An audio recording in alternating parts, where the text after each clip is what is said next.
This episode today, we get the chance to sit down with Alexandra Hoover just before her new book, You Can Let Go, comes out. I'm so excited because today's topic is on letting go of offense. This book, You Can Let Go, Make Peace with Your Past, Break Free from Offense, and Move Forward with God, is such a gift to us. And not only is it written by an amazing leader, but also somebody who holds the space of Enneagram 8 and actually somebody in an 8-8 marriage. So you will hear me get super geeked out to learn that she and her husband are both eights because it's a pairing we haven't talked much about on the pod and a pairing we absolutely need to talk about on the pod because the truth is two eights together or anyone with big temperaments, and many of you listening have a big temperament, really needs to understand that when we hold offense, when we're just so charged up and we're coming in with our weapons out, it is not healthy. And we must come in with love. So today is all about that. I'm so excited. And oddly enough, for those of you who are here with me on YouTube, you're seeing me probably in a Cobra Kai gi for my church fall festival. Wes was like, we both have to do the Cobra Kai costumes for, well, we're like, I'm going to be doing food. He's going to be doing parking. And it was really funny. Like, I was like, this is a thing Wes loves as a social type in our marriage. And I also love the show. So I was like all in. And our kids have all these fun outfits that correspond between Danielson's group and Miyagi-Do and Cobra Kai. If you know the show or you knew it from the old days of Karate Kid, you know that this is a place where there's a lot of offense, the whole show. And the adults in that space, quite honestly, fight a lot. And you're thinking, you guys are ruining it for the kids and you're ruining it for your families. And that's exactly what happens when we hold on to offense too. We want to make our kids better, but yet we make them worse when we bring up our old wounds. And yet, what do you do if you have a lot of old wounds? What do you do if you keep getting upset? And we know one of those things before Alexandra comes on, we'll say is you want to always have places to process in your journal with God. You want to make sure you have friends to process with, a therapist, a coach. But also, we don't want you to just process. And I get into that trap sometimes where I'll be processing with my dear friend or somebody else instead of actually doing the work to move through it.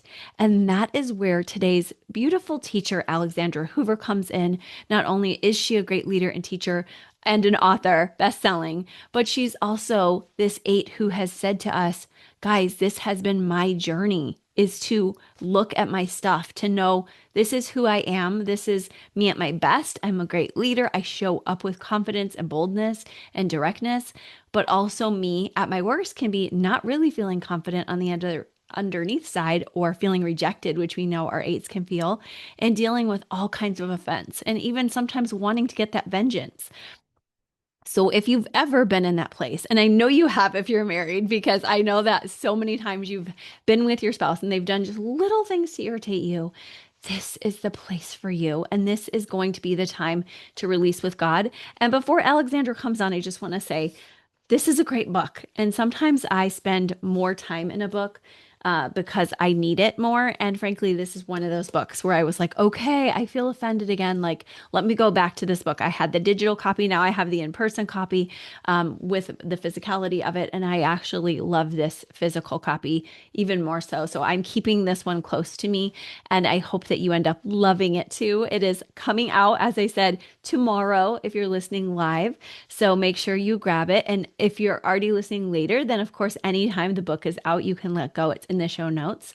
And before we bring her on, I just want to also name that we are so grateful that the Ennea Summit is on today. Here we go this week to learn together, to find ourselves looking at midlife and beyond. If you're in your 30s and up, or you're thinking about what's it going to be like then, this is a window in, a taste in to see what is happening as people get older. How do they walk through forgiveness differently? How are they learning to manage their lives? And of course, you're going to have your own nuances to bring too. So make sure you bring your notebook, your journal, whatever to this absolutely free summit that is right now happening all week. And for a limited time, you get it for the 24 hours or so. And then you have a chance to get the bigger, better version too that has 40 plus hours of recording, so that if you're like, oh no, I thought I'd be ready to do it this week, It's actually all with you in the show notes as well. If you're just like, I need the extra package, which has all of it, but it costs if you do that one. But it's a minimal cost. So check that out in the show notes too. And I love learning with you. So I am geeking out for my favorites this week. Also, especially grateful Russ Hudson will be joining us on our show. We'll be recording that and saving the episode for early next year. So you can look forward to that too. But in the meantime, we're taking a deep breath and we're centering ourselves right here, right now, to learn how to let go of offense because they think this is a huge topic. So, again, very proud of you if you press play. And we have a fun episode for Halloween spooky season coming up for this Wednesday as well, where we have a cozy mystery author as well. Hadley Hartwell is her pen name. So that is just your little preview for this Wednesday type 4 episode, something just for fun for the season. But thank you guys. I am so excited to geek out on what we're all really here for, which is big issues in relationships. Let's make sure we talk to Alexandra right now.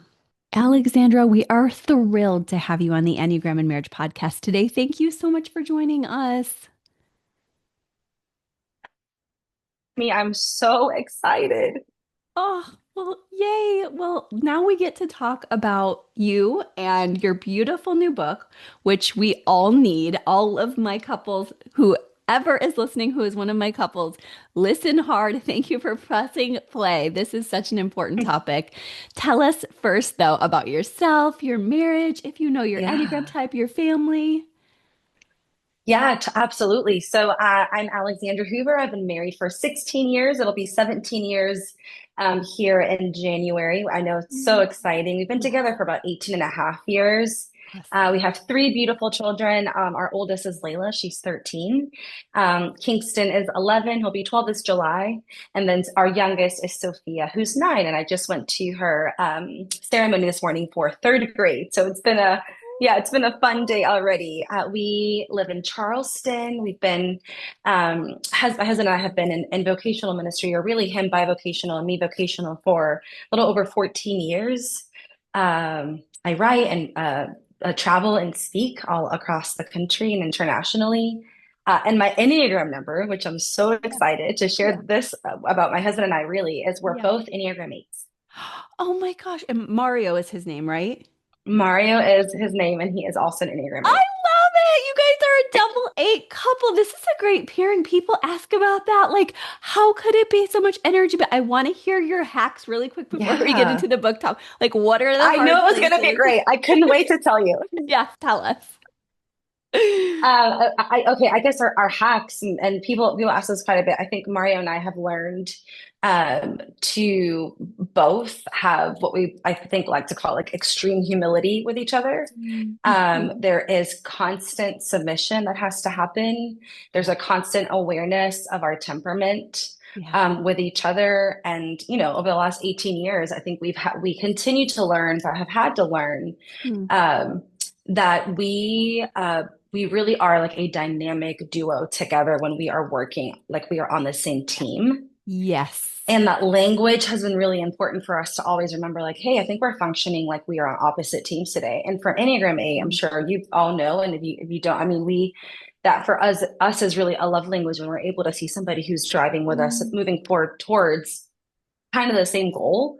Yeah. And it makes us feel really safe. And so I think, yeah, one of those hacks is consistently saying, like, I'm not here to overpower you, and you're not here to me. We're here to complete each other Mm. in this beautiful union and relationship. And it's something that we continue to work on together. We both know we're incredibly dynamic and explosive in the best and worst kinds of way. And so submitting that all of the time, knowing that that's like our natural bent, has been really helpful. Mm.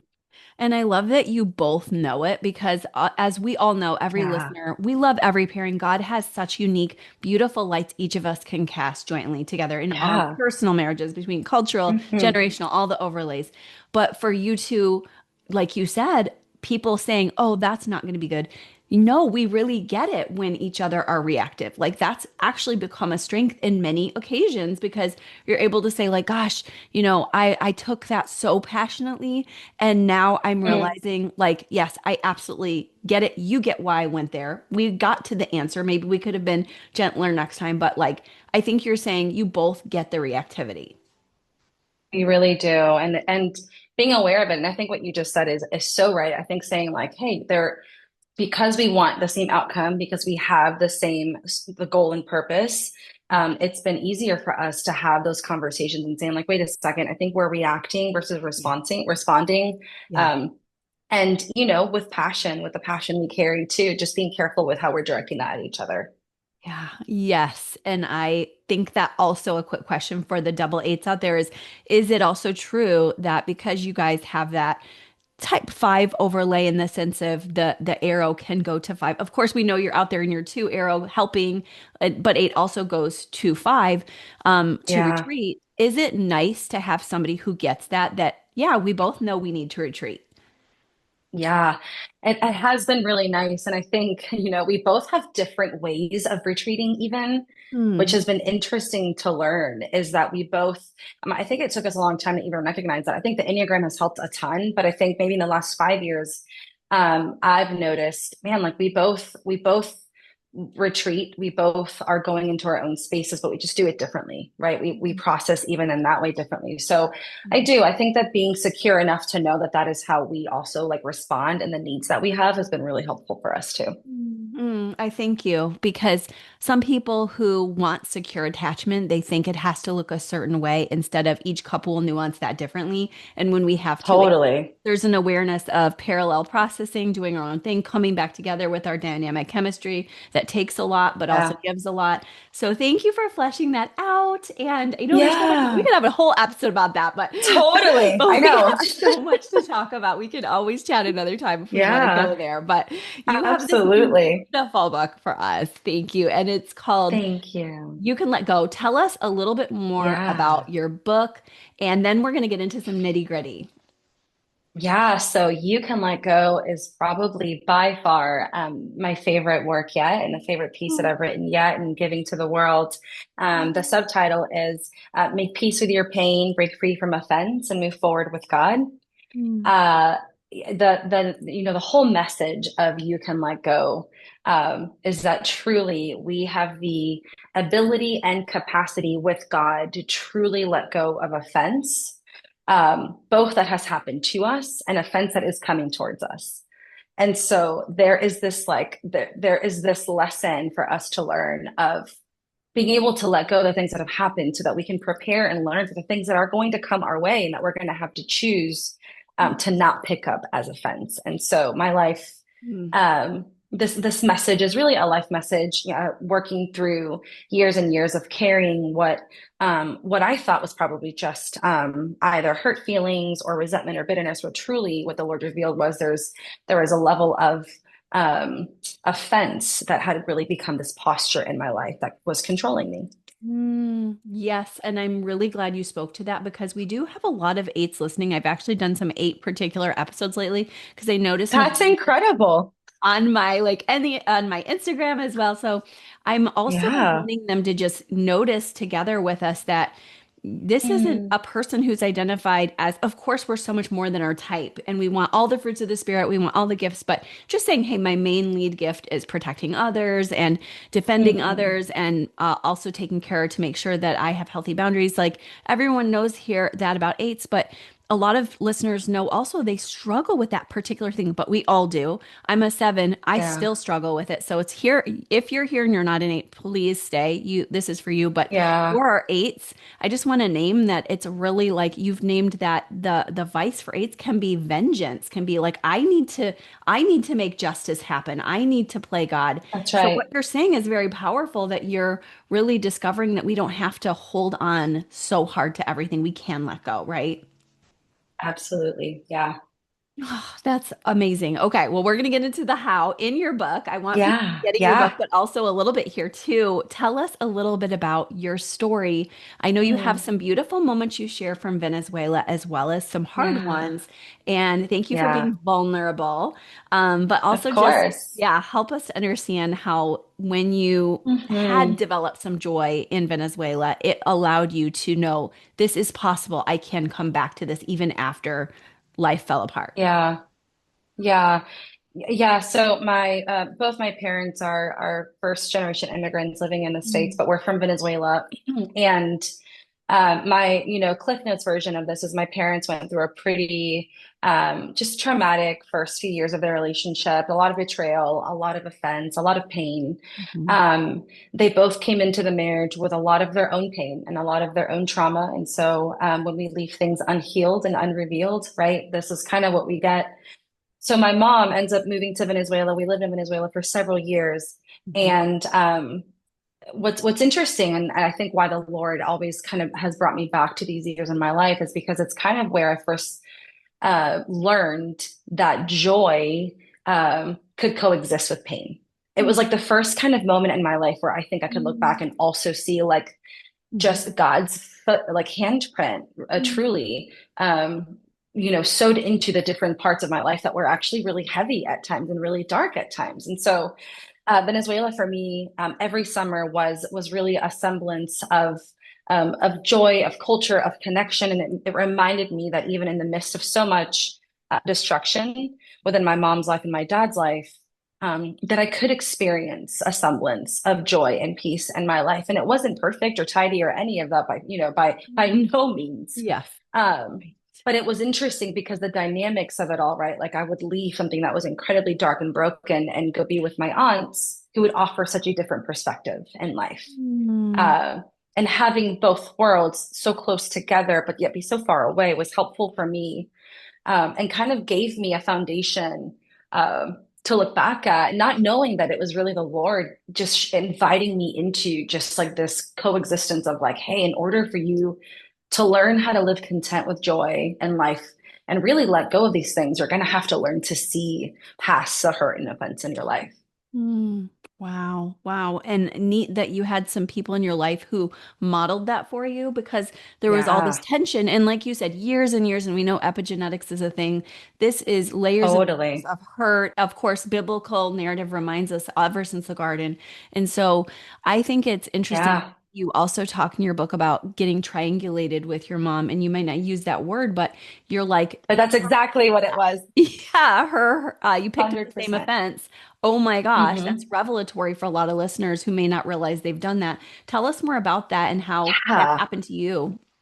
Oh my gosh, Krista, I think we could talk about this for an hour just in and Yes. of itself. But that is so important because I think for many of us, if not all of us, it really is subconscious too. If we're not careful, we pick up the offense of those around us, meaning that we begin to carry like the wounding and the pain of others. One, because it's in proximity to us, right? So that in and of itself causes um, impact and trauma to us, but really secondly, because we begin to see life through their offense. And so because Mhm. of their experience, we aren't able to separate their experience from our reality and our experience of Wow. life. And so as a child, I looked at my mom's world and said, like, oh, this is my world too. Wow. And she didn't have the tools to look at me and say, hey, my world does not become your world. Right. My pain and offense does not become your offense. And so Yeah. inadvertently, I said, great, like this must be the lens in which I need to see my life. Hmm. And kind of picked up Oh her yeah. backpack of Oh offense yeah. too. And it really did become, and I call it a lens, it became the lens of my life. Like, oh, her pain, her wounding, the betrayal she had walked through. I carried such deep offense towards the world, which spiraled into, resentment and bitterness and fear of rejection, and people pleasing and all the things that come from not knowing that there's this root kind of cause to these things that keep us bound up, which I believe to be offense. It's Hmm. truly an offense, and offense becomes, and we could talk about this in a little bit, but the trap of offense um, that becomes a stumbling block in our life, and without having the inability to truly say, like, oh, that thing has happened to them, but it is not mine to carry. Mm. Oh my gosh, that is so big. I don't know why it hit me differently today, but it did, and I think it's because we don't realize that we think, oh, this tragedy. Yes, I'm starting to learn that like my parents, especially I know millennials are a very sensitive generation to Yeah, finally being able to do the work, right? But also to absolutely. have that shadow of like not necessarily realizing this is multi-generational. But what you just named differently, I think the reason I picked it up differently is we're picking it up too when we do that. When we isolate them, this is yours. I have to kind of triangulate with you. We have to figure it out. Yeah, We have to, sure. okay, I'm going to go take care of this with, this is our burden. It's like you didn't even realize you were doing that all the time. You're just Yeah, thinking, that's my parents, but I'm so mad at them. right. Or my extended Right. family, I'm so mad at this person who hurt me. And you didn't even realize Yeah. you're doing it too. Oh my gosh. Wow. Isn't it crazy? It's crazy. And you talk about like when we're in the dark like that, we don't even Yeah. recognize it sometimes. I love your quote, in the dark, our wounds grow, our offense festers into what they have become today or will become tomorrow. So, what does it look like when Oh, offenses grow in the dark versus bringing into the light? yeah. I think what I want to say first before that is it's really important that we differentiate hurt and offense Okay. because hurt can happen to us and it Mhm. will. Offense is something we pick up. Interesting. And when you look at the scriptures and you look at the actual definition of offense, it's translated into scandalon, and it's something that causes a Mhm. person to stumble or be led astray. It really also is described as a trap or a noose Wow. that's wrapped around. And so, walking into a trap of a sorts, right? Walking into a stumbling block, walking into something that could potentially grab a hold of us, Yeah. um, is what offense has is it was really what offense is for many of us in life. Hurt, right? So reacting or responding to pain, somebody's betrayal, somebody's rejection, Yeah. um, somebody, whatever wounding, whether it's happened to us, or we've allowed this thing in our life. Either way, hurt is going to happen. Mhm. Offense, we pick up and say, all right, I'm going to let this hurt become a stumbling block in my life, and then we become trapped to the hurt, which then becomes this offense from which we live from. So now having that context of like, oh, Yeah. I always liken it to, we can experience hurt, and then there's also this essence of like living offended, like having this Mm. posture of offense that becomes this victim mentality. So Oh my gosh. when Yes. you walk into a room, right? Hmm. When you walk into a room with offense, right? And so offense manifests in a lot of different ways: bitterness, resentment, insecurity, pride, um, even consistently looking for acceptance, right? So acceptance is a big deal too as a part of this. I think it's like the other side of like what it looks like to live free. So living from offense or living from acceptance. If we're living from acceptance, when we walk into a room of people, Mm. the lens from which we see the world is a secure lens, knowing that the Lord has us. We have an Mm. identity in Christ. When we're walking into a room with offense, Mm. we have no idea who we are. We Mm. have no idea where we're headed. And we quite literally are reaching for whatever we can to keep us safe, Mm. um, Hmm. to try to get us to the other side. And so there's a lot of fear involved when you walk into a room with offense. And a lot of this, again, is something that we aren't even aware of. I think for many of us, especially my own self, I'll talk about myself. I think Yeah. Yeah. I lived really worried about, um, for many years, I lived incredibly sensitive to rejection and people pleasing, Mm. not knowing that I was carrying offense, that I was Mhm. carrying these wounds, that I had allowed to fester up and become these wild insecurities in my life Mm. because I just wasn't safe enough to know, man, God loves me. I'm seen by him. So walking into a room with offense, and not trying to what I call like turn the light on, right? When we turn the light Mm. on, we're able to say like, okay, what do I have going on here? Mm. What's driving this? Then we're able to really walk through the room and identify, okay, this hurt has happened to me, but it doesn't have to become me. Mm. Right. The room is dark, and that happens because of the hurt. But when we choose to stay in the dark, and you're saying there is a chance for redemption between Yeah. the stimulus and the response. And when we choose to walk through the dark with honoring, okay, I'm lamenting, I'm not pretending it Yeah. didn't hurt, it did. But Yeah. I'm also choosing to walk toward the light as I'm doing this processing I'm hearing. I love that. Totally. And I love how you're reminding us, offense is also inadvertently reminding us, like, it keeps us so latched to that person in such an unhealthy way, right? Like, It yeah, like you hurt does. me and now you're going to co-regulate me too. And it's like, why would we want Oh, somebody who's done something absolutely. terrible to us to co-regulate us? And we can't get safe That's right. until they've done their work. And that's really hard. And there's a lot of memes going around about that. In fact, a client just sent me one yesterday and it was very sweet, but it was like, boundaries and forgiveness are wrapped up within that. And I just gently wrote back to her, like, yes, but doing your work is also a huge part of that. So tell us more about with you and your mom. How did you guys find yourself? And you don't have to go to every intricate layer, but just you said you found yourselves Mm. actors masking your brokenness with tidy exteriors. Does that mean we were on the outside, you didn't know that we were still dealing with events? Mm. I think yes, and also I think in general, Hmm. my mom was really, really great at presenting Hmm. herself to the world with a lot of joy and a lot of light and a lot of comfort. And for many years, that is who I knew my mom to be. But on Interesting. the flip side of it, with the same coin, right, you flip it over, Yeah. um, we were in the worst season of our lives, Mm. right? She was the most betrayed and the most depressed she'd ever been, Mm. and the most sad she'd ever been, the most Yeah. defeated and lonely she'd ever been.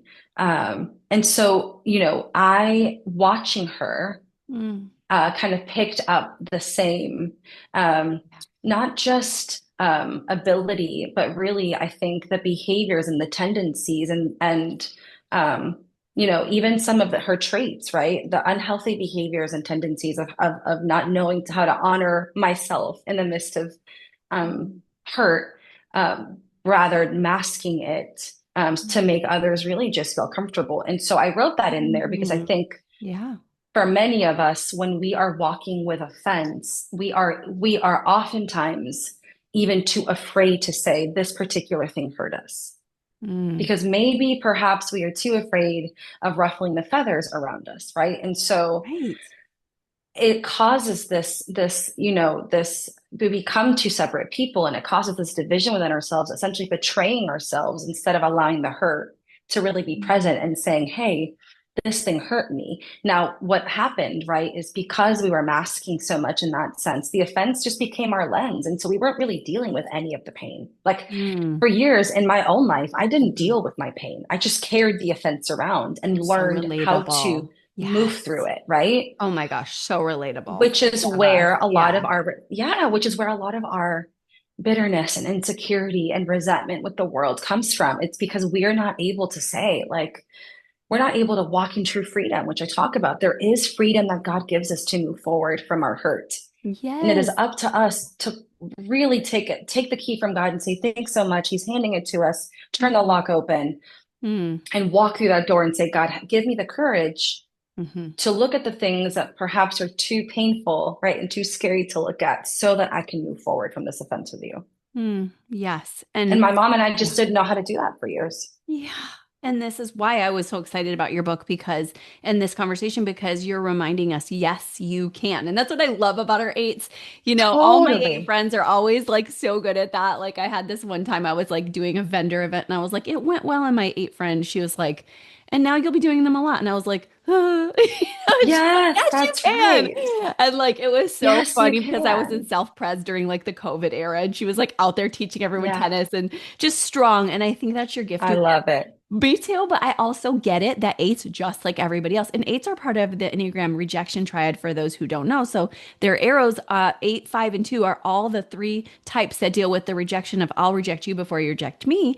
So there we also have this added layer that could have trapped you. So Mm, I'm extra thankful that, of course, we know the yeah, enemy wants to get the strong people like defenders and protectors like eights down. totally. But I also want to name that I Yeah. thought this was such a beautiful thing you said, because ultimately you healed in this way. But Mm, you said yeah, that the light drained from your mother's spirit. And I just think that that's important for all of us to know. Like, your mother has a beautiful God-given spirit, and she'd been given one. And that was what the enemy tried to do with both you and her, probably your kids. I'm just so totally. thankful. So I just wanted to name that, like, if anyone can relate to that, Mm, that they also may have a beautiful spirit in their parent or family member or spouse that they're feeling. I see the beauty there. So the question that goes with that is how, and this is going to be fully fleshed out more in the book. I want everyone to know that, but how can we move from I'm hurt to mm. instead of I'm offended and I have to drain all the light out of me? Yeah. I think, if I were to give like a Yeah. one or two sentence answer Yeah. to that, if I Yes. were sitting Okay. down with you for coffee or tea, and you'd say like, "Hey, how do I move forward from this?" Yeah.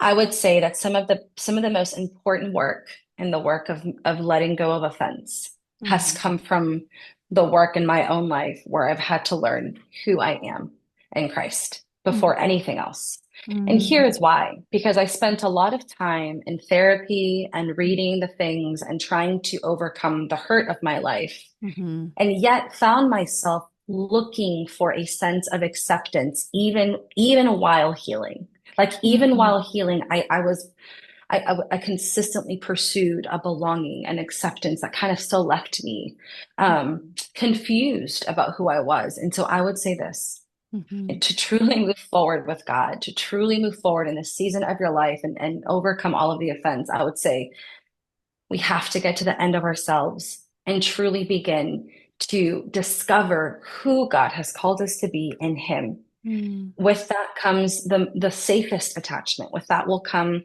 the most revelation about who we are. And at that point, the Lord can then really become our comforter, right? To know that Mhm. He is the one that heals. And even then makes room for us to offer forgiveness, right? Because forgiveness is also so wrapped up in this. Forgiveness is for ourselves to be able to move forward. Mhm. But really and truly, forgiveness and the kind of forgiveness that we have to extend, we can't white knuckle that. But really is Mhm. something that happens when we recognize that there has been so much mercy and grace that has been gifted to us. So I would say get to the end of yourself and Mhm. know that once you do that, you will find with God who you've always been created to be. And the offense and the hurt that you've been carrying will begin to fall away because you'll see uh, that the insecurity and resentment and bitterness that has been stewing for years is now trying to find a way out because it's seen the light again. Mm. That was so beautifully said. And Hmm. you really captured the fullness of, yes, we want to co-regulate with the healthy, safe people in our life, but Yeah. these people who have hurt you in ways that feel irreparable, it's not irreparable. Everything with Christ can be forgiven, but Yeah. B, it Amen. might not come through that person. It's going to come through Christ. Yeah. And that's, I think, important for all of us because we get confused like, well, wait a minute, if we need other humans Yeah. to survive. But what you're saying is, Hmm. of course, you want people to have healthy community, but you Totally. also want them to know their worth doesn't come from what your neighbor thinks of you, because that is not something Yeah. God ever wanted for you.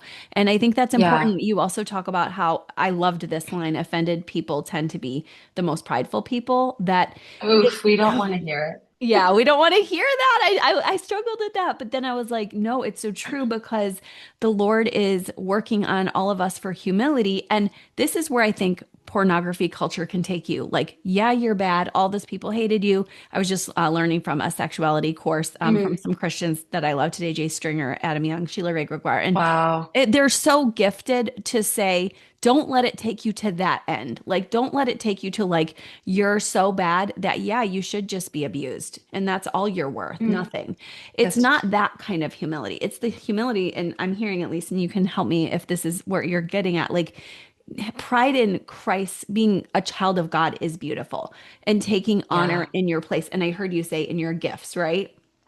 Yeah.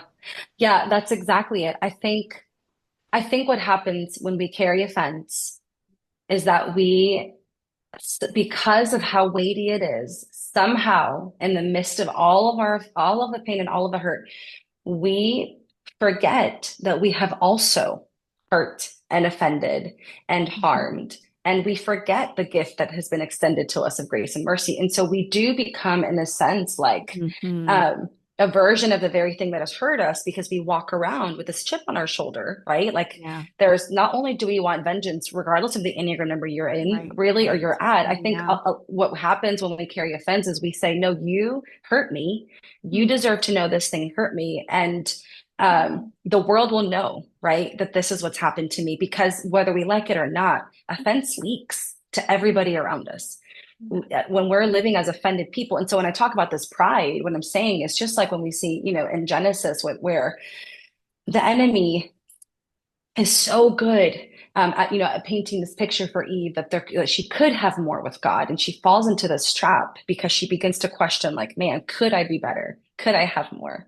Yeah. And with us in offense, we do become prideful because we quite literally just begin to Mhm. walk around like, yeah, yeah, you deserve this. I don't deserve this. Yeah. And our whole life becomes the story and the story of I'm living as an offended person, which festers a ton of pride and blinds us Yeah. from the forgiveness we must offer. We Mm. must offer to be set free. Right. Oh my gosh. Thank you for naming that. I noticed that you quoted Lewis Smedes at the beginning as well. I And I'm did. so glad I did forgiveness work on him when I did my grad school. And Oh, he's such a great voice for those who are looking for historical, beautiful voices in the space. And mhm. I'm so glad that you're carrying on this legacy in the way that we need it today and Yeah. timeless, of course, about Christ. But just thank you for saying that. Now, we want people to have access to healthy vulnerability in relationships. As we're wrapping up, just a couple more questions. Um, if Yeah. somebody wants to learn, like, okay, like let's say this was my marriage. This is a couples podcast, so these are a lot of our listeners. Yeah. A lot of the deep hurts and wounds go right there to that space. How do we get to Oof. that space of vulnerability instead of offense Mm. within a partnership? Of course, there's going to be multiple steps, but what's something you've come to Yeah. learn about that in your own life or others you've worked with?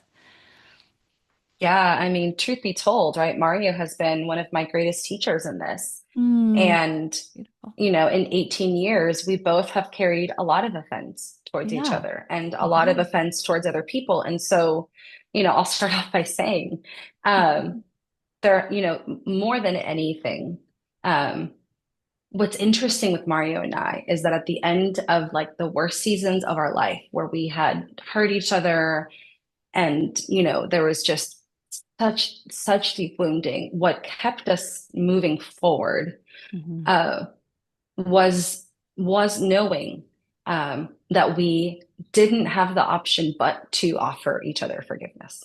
Mm. And that vulnerability came from years, I would say years and years of practicing forgiveness towards each other and practicing moving in closer when it felt safer to pull away, and practicing Wow. remembering that not only like is Mario, supposed to be my best friend, but also practicing humility and forgiveness even when I thought I was right, but then learning that I had offended him too. And so I think there's just a lot of humility, man, that has to Mhm. happen.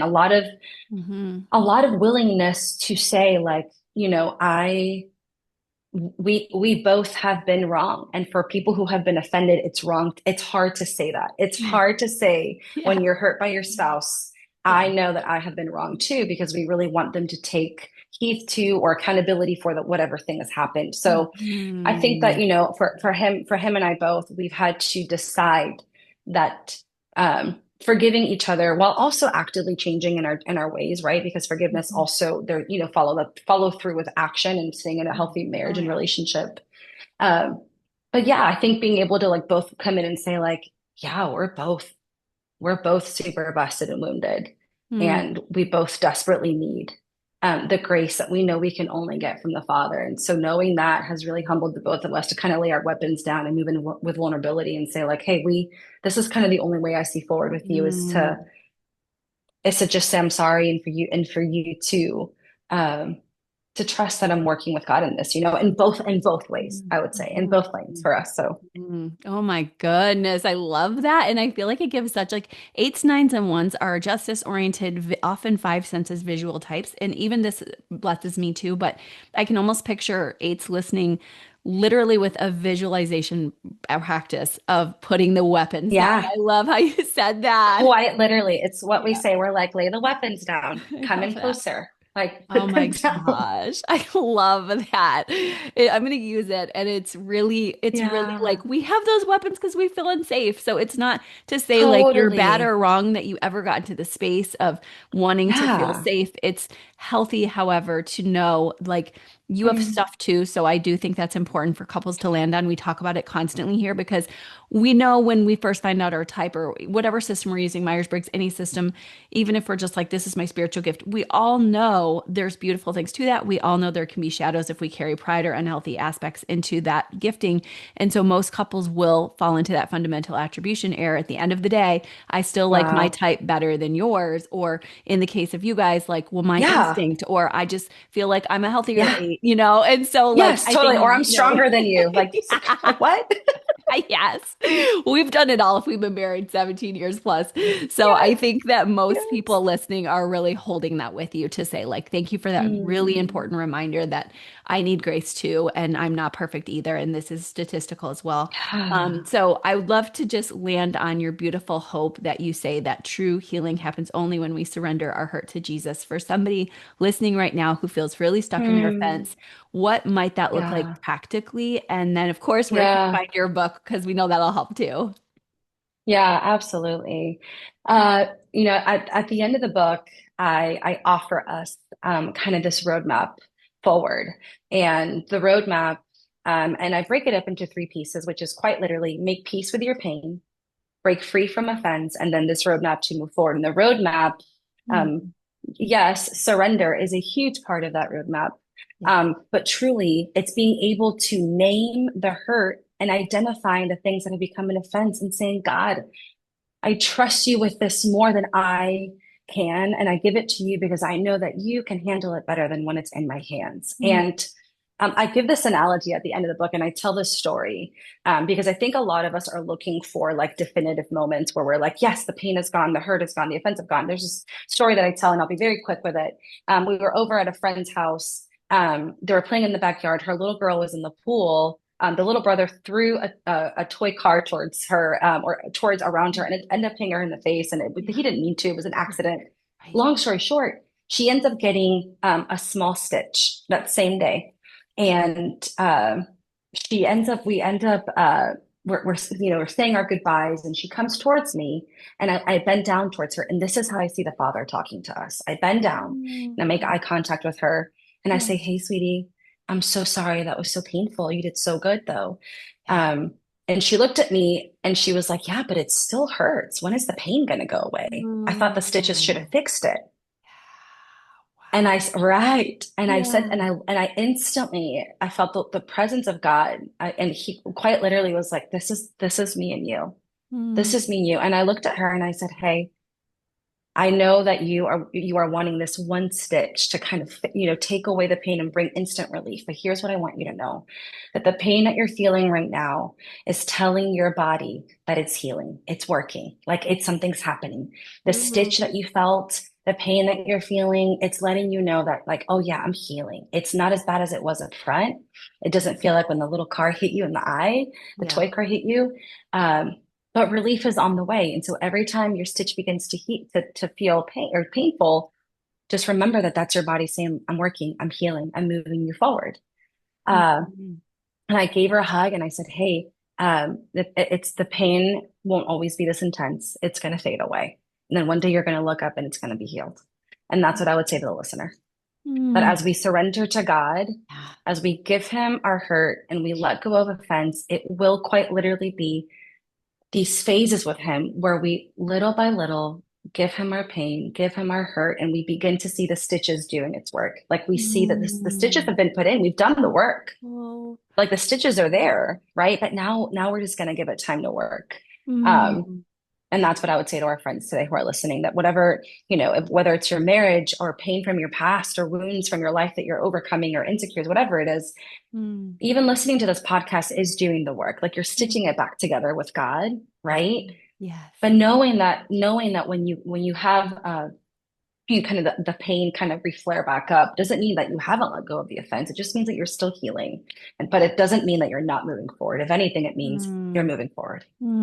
Thank you. That's absolutely beautiful. And we know the Lord gives to those he loves even while they rest. And I'm thinking of the darkness That's of right. night, and then you sleep and you get Yes. repair, and then maybe you wake up Oh, at isn't it 3 so a.m. beautiful? Yeah, and there's like that Yeah. dark night of the soul moment. You're like, I'm still feeling it. And he's Yes. like, go rest. I'm carrying you on the journey. You don't That's have to right. pick this up. The dawn is coming. And you just That's bring right. us to that. And it's such a huge topic. I thank you for taking that. And of course, I should have Mm. known only an 8 would do that. So thank you so much. Tell everybody where they can find your book and Yeah. all about you. Yeah. So I don't know if you can pre-order it now. The book comes out October 21st. Yep. Okay. Pre-order everywhere on Amazon, of Yay. course, is wonderful. And you can find me on Instagram at Alexandra V. Hoover, and my website is alexandravhoover.com. Oh, thank you so much, guys. Run over there. Yeah. This is a beautiful place to land if you're hurt. Thank you so much, Alexandra, for this beautiful time. Thank you, Christa. Yeah. Thank you again for listening with us. It was so wonderful to have you. I love knowing we're doing this journey together, not perfectly, but with love, grace, and hopefully some fun too. If you loved today's episode, make sure you leave us a 5-star review at Apple Podcast or Spotify so others can find it too. Visit our show notes so you can get all the links from today's show, as well as enneagramandmarriage.com, the Instagram, the Facebook, and all over the place. Make sure you spread the word. Love living intentionally with you. Bye-bye.